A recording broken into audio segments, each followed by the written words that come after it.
Hey folks, this is Vince with Ads Gaming Addiction, and today we're going to quickly check out Dust Raiders. This is a game that's coming to Steam on July 17th, 2025. I am playing this about 10 days prior, so it's kind of sort of subject to change what you're looking at here. So, this game, if I had to compare it to anything, it's kind of like Sid Meier's Pirates. You know, in that game you're bouncing around from port to port to port, taking on quests, destroying pirates, and sort of maintaining your convoy. Well, this is the same thing, except in like a Mad Max kind of setting. You're going to be out in this open desert, wasteland, and you're going to be compiling a group of 3 vehicles. You start with one in the beginning. It's fairly powerful. You can add weapons to it. You can add crew to it. You can add special weapons to it.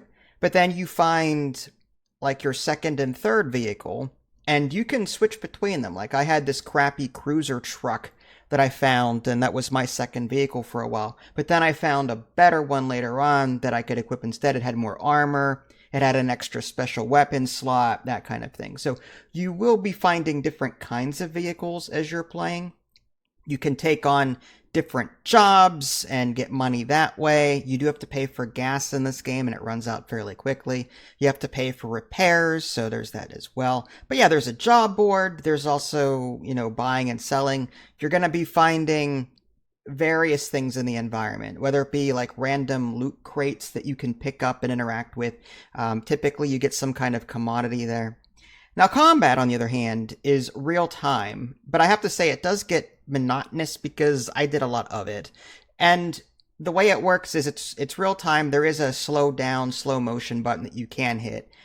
But as I said, you may have 1, 2, or 3 vehicles on you. They have different abilities that you can act on via the bottom left-hand corner of your screen. There are different special weapons. Like I eventually got rocket launchers and oil slicks and different things like that. And your main weapon has a range, but ideally you click on the unit and then you move them somewhere. And there are going to be these obstacles in the environment that will flash on the right side of your screen, and you have to avoid them so you don't take damage. So you have to kind of keep an eye on where everything is. It's easier with one vehicle, but when you've got 3 vehicles kind of, trying to dodge everything, you're trying to keep track of everything, you're going to be using that slow down, slow motion thing a lot. Luckily, it's unlimited as far as I can tell. But yeah, you're going to be doing a lot of that combat, so, and in some ways it's good because you're getting some cool commodities that you can then sell to the trader for a decent amount. And there's a buy low, sell high mechanic. Like some places need apples for food for this and scrap for this, and so you do want to like pay attention to who's selling low and high. Luckily it's easy. There's green pluses for what they're producing and red minuses for what they need. Just sell them the red minuses and buy the green pluses, assuming that you can find someone to sell that to.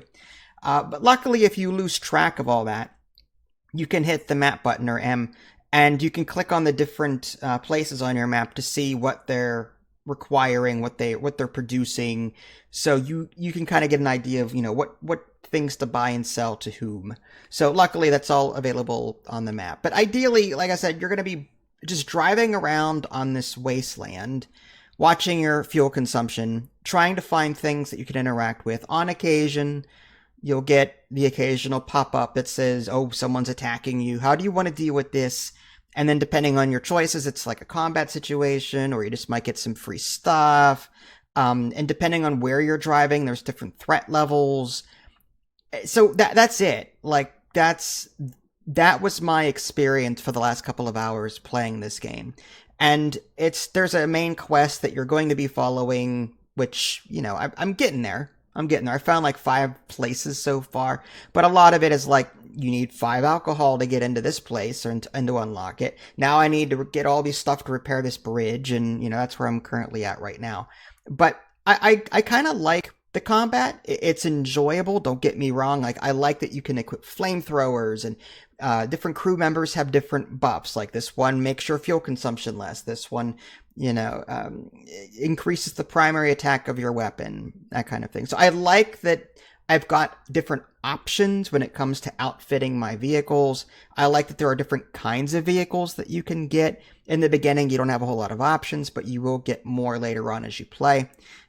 So I like the gameplay loop. I found myself not wanting to stop to record this video because I was kind of having fun grinding out more. My only complaint with it, though, is that there are certain RNG events that pop up that will, like, kill one of my crew members. And it costs like 300, 400 coin to buy a new one. So I don't like that. I hate that, you know, my hard work can just be undone within a second because RNG hit me wrong.